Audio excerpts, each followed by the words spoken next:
Good morning. Yan.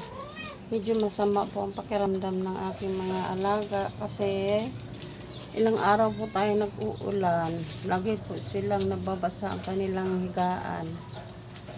Kaya alam ko naman na masakit ang tiyan nila kasi ang pupo nila ay basag. Kaya ang gagawin natin yan, paragis po yan. Kakainin po nila yan kasi yan ang gamot po talaga nila. Yan, nangangain po talaga sila ng paragis. Ito pa anak. Kain pa anak, kain. Gagaling na yan mamaya na. Sige, kain. Yan, nangangain po sila ng